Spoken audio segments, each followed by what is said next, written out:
Hi again then guys, and welcome to episode 25 of Quattroporte, the review series for Gran Turismo's selection of sports saloons, and also all the way up to the full-on super saloons of Gran Turismo.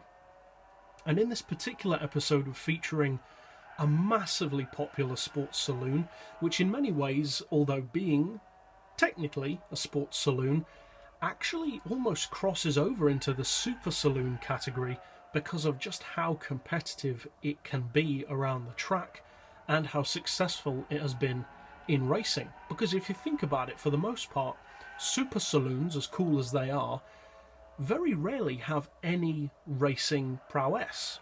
Most of them never see the racetrack. There is no racing version of many super saloons, and even if there is, it's often not very mainstream. People don't really know about it or think about it, or in some cases people haven't even heard of it.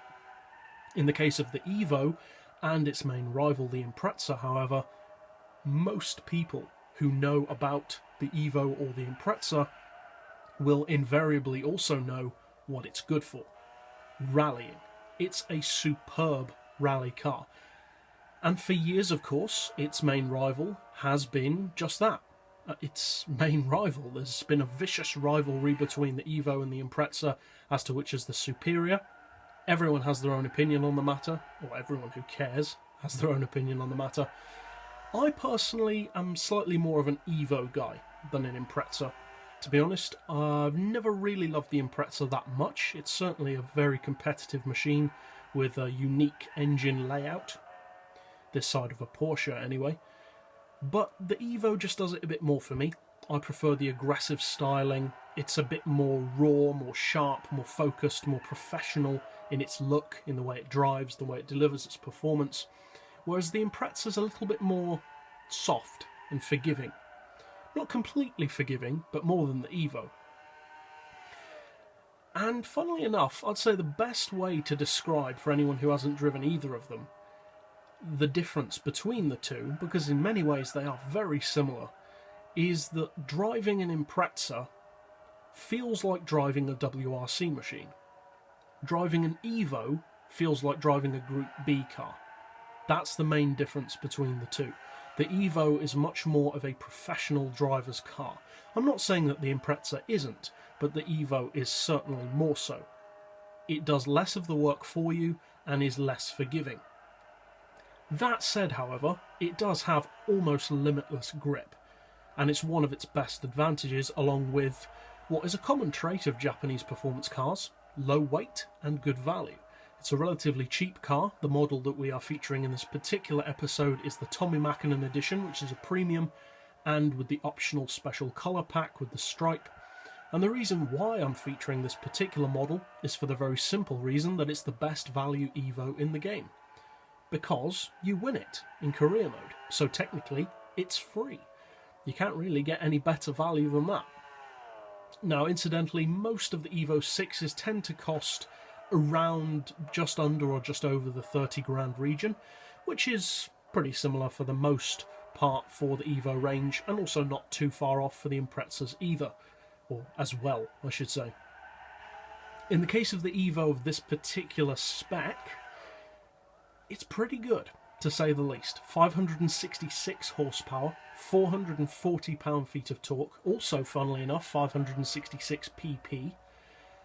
It only weighs in at just over 1100 kilos, produces over 500 horsepower per tonne, which is pretty good considering it doesn't have a huge amount of power to work with.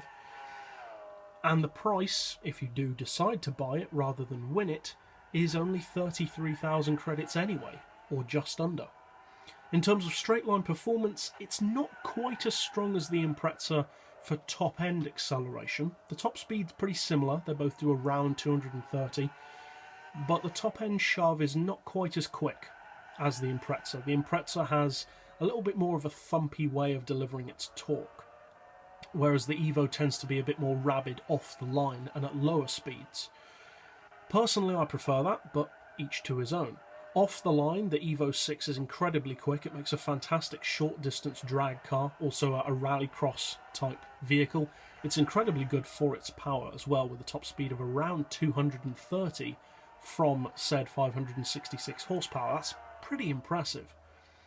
It has, obviously, all-wheel drive, which is surprisingly forgiving, I would say. I mentioned that the Impreza is more so, but in the case of this Evo, based on its looks alone, you'd expect it to be quite raw.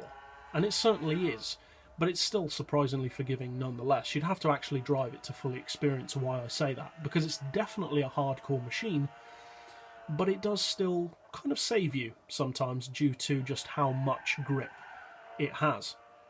Now, this is a premium model alongside the version without the stripe, which is cool. It's not a car which I would have immediately expected them to make premium, certainly deserving of it, but so are plenty of other cars that aren't.